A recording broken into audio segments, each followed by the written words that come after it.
I wrote this letter to the Firesteins in Buffalo. And the Firesteins wrote to a cousin of theirs who was in the American Army, also in Europe, who had come over to the States only 5 years earlier from Czechoslovakia and knew the language. And he knew the girls? Well, they were his cousins. Oh, that's yes. right, of course. And I met him later in Buffalo. He told me that he received mail from Buffalo that his cousins were alive and had gone back to Prague, and he went AWOL, absent without leave, and decided to go into the Russian zone and find his way back to Prague to see if he could at least locate the girls that I wrote about, as well as his own family.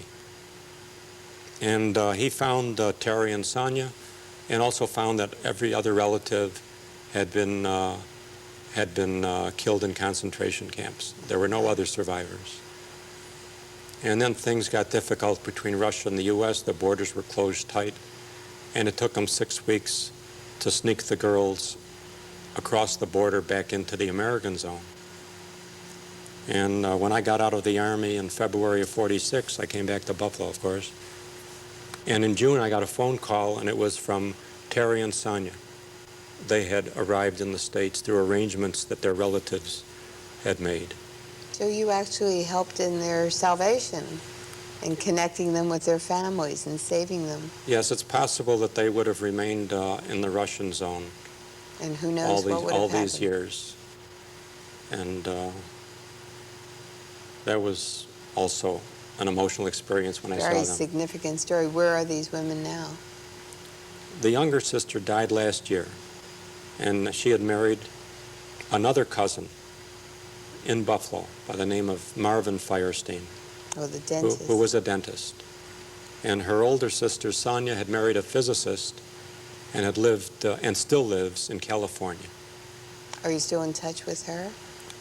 I had no communication with her until last year, when, by coincidence, she had paid a visit to Buffalo and was sitting at a table next to me in a restaurant.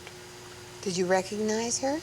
No, or she recognized me. Oh, my goodness. And came over with her husband. And oh, that must have been an emotional meeting. Yes, it was, yes. We have a picture of you with some of the girls that you saved. These were 4 of the girls in Grima.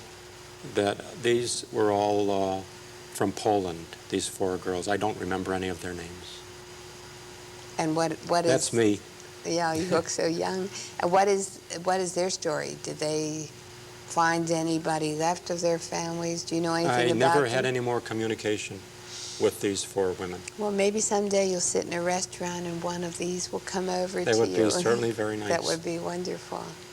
So what happened after this meeting with the Russians and you're helping these girls? Did you come home Well, then our company was ordered back to Nancy, France, and we were awaiting orders to see whether we would get shipped to the Pacific, because the war was still going on with Japan. And while waiting around in Nancy, as you all know, a few months later, the war with Japan ended because of the atomic bomb. And that's when you came home? And within a few months after that, I came home. Now, do people believe the stories and the pictures that you showed them of Without question. Without question. And what kind of reaction did you get? It was very upsetting. I was also very hesitant about showing the pictures. I can imagine. It depended who it was. Now, is your handicap a result of your Army No, I was not situation? injured in the Army at all. About 6 years after I got back from the Army, I had polio at the age of 27. I see. So you came back unscratched, and that was... I came back without a scratch. After being through quite a bit. Well. And helping to save so many people and helping them to communicate with their families. Well, I wish we had gotten into Nordhausen a half hour earlier.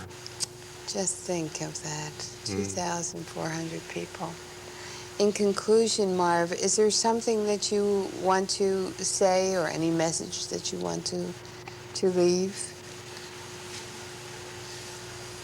No, I really don't feel like philosophizing about it. I think everyone has to think about it themselves a bit. There are too many messages. Too many messages, and we have to hope that nothing like that will ever happen again. Oh, yes, we sure do. Thank you very much. Thank you.